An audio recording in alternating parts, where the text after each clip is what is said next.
नमस्कार, आप सभी का स्वागत है हमारे यूट्यूब चैनल पर। बंगाल की खाड़ी में नवंबर के मिड में जाकर के उत्तर पूर्वी बंगाल की खाड़ी में एक मजबूत सिस्टम बना है, जो कि अभी डिप्रेशन के रूप में ये सिस्टम देखा जा सकता है। यानी कि आज सुबह ये डीप डिप्रेशन की कैटेगरी में ये सिस्टम पहुंच चुका है और हो सकता है कि ये सिस्टम कुछ समय के लिए साइक्लोन की कैटेगरी में भी आ सकता है।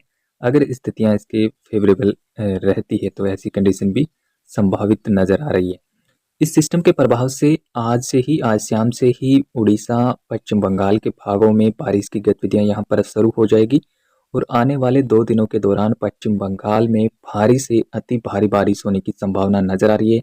वेस्ट बंगाल के साथ साथ बांग्लादेश के भागों में भी इस सिस्टम से काफ़ी ज़्यादा भारी वर्षा होने की संभावना है।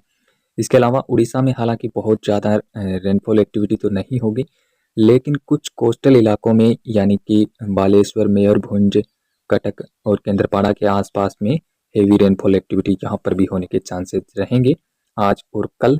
उसके बाद 17 और 18 नवंबर को पश्चिम बंगाल में बहुत ही ज़्यादा हेवी रेनफॉल एक्टिविटी कोस्टल इलाकों में होने की संभावना है, जिसमें कोलकाता, हावड़ा, उत्तरी परगना, दक्षिणी परगना, ये जो रीजन है यहाँ पे हेवी रेनफॉल एक्टिविटी होने के चांसेस रहेंगे। ये सिस्टम उसके बाद में हालांकि 18 और 19 को बांग्लादेश के भागों में भी इस सिस्टम के प्रभाव से हेवी रेनफॉल एक्टिविटी देखने को मिलेगी और इस सिस्टम का जो ट्रैक है उस पर भी हम चर्चा करेंगे कि ये सिस्टम किस तरीके से आगे बढ़ेगा।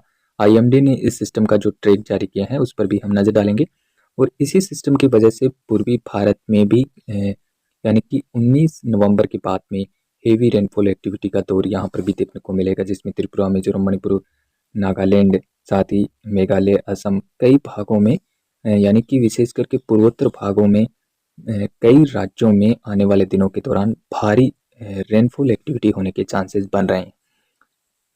अगर हम बात करें इस सिस्टम के ट्रैक की, तो ये सिस्टम किस तरीके से आने वाले 2-3 दिनों के दौरान ट्रैक कौन सा ट्रैक फॉलो करेगा, तो उस पर नज़र एक डालते हैं। यहाँ पे आप देख सकते हैं जो आईएमडी ने इस सिस्टम का जो ट्रैक जारी किया है वो कुछ इस प्रकार से है।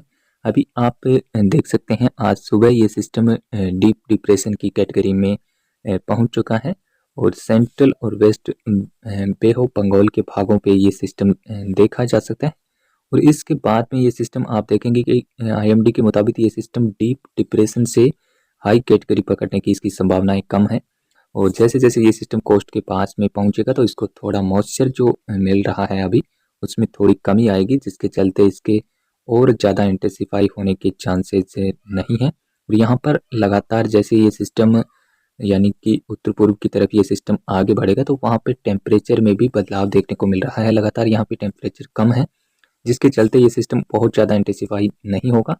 हो सकता है कि कुछ समय के लिए ये साइक्लोन भी बन जाए, ऐसी संभावना भी रहेगी। आज रात तक ये सिस्टम कुछ और इंटेंसिफाई हो सकता है, लेकिन आईएमडी के मुताबिक ये सिस्टम डीप डिप्रेशन की कैटेगरी में रहेगा और हो सकता है कि ये सिस्टम 18 के सुबह तक ये सिस्टम बांग्लादेश के भागों को हिट करेगा। यहाँ पे ये सिस्टम लैंडफॉल करने की संभावना नजर आ रही है। सीधे तौर पर ये भारत के किसी भी राज्य को प्रभावित नहीं करेगा। मेनली अगर सबसे ज़्यादा रेनफॉल एक्टिविटी के हिसाब से देखें तो पश्चिम बंगाल में इस सिस्टम के प्रभाव से काफ़ी ज़्यादा भारी वर्षा होने के चांसेस बन रहे हैं और साथ ही उड़ीसा के भी भागों में भारी वर्षा होने की चांसेस हैं। अगर हम बात करें कि हवाओं की जो स्पीड है वो किस गति से देखी जा सकती है भारत के इन दोनों कोस्टल राज्यों में, तो यहाँ पे आप देख सकते हैं ये जो उड़ीसा का कुछ इलाका है यानी कि बालेश्वर, मयूरभंज, कटक, केंद्रपाड़ा, यहाँ पर भी हवाओं की जो स्पीड है 50 से 55 किलोमीटर प्रति घंटे के हिसाब से इन कोस्टल भागों में देखने को मिलेगी। तो वहीं पर पश्चिम बंगाल के भी कुछ हावड़ा और जो दक्षिणी परगना के कुछ इलाके हैं यहाँ पर भी हवाओं की जो स्पीड है वो 50 से 60 किलोमीटर प्रति घंटे की स्पीड से यहाँ पर भी हवाएं देखी जा सकती है। इसके अलावा आंतरिक भागों में बहुत ज़्यादा विंड स्पीड नहीं रहेगा। हो सकता है कि 25 से 30 किलोमीटर के आसपास से कुछ आंतरिक भागों में भी विंड स्पीड रहने की संभावना है। तो इस सिस्टम से बहुत ज़्यादा इम्पैक्ट तो भारत के किसी भी राज्य पर या फिर किसी भी भूभाग पर नहीं रहेगा, लेकिन पश्चिम बंगाल के इलाकों में कल और परसों 2 दिन हेवी रेनफॉल एक्टिविटी होने के चांसेस रहेंगे ज़्यादातर इलाकों में। तो उसके बाद में जो भी अपडेट होगा हम आपको लगातार उसके बारे में अपडेट करते रहेंगे। फिलहाल इस वीडियो में अभी इतना ही। धन्यवाद। नमस्कार।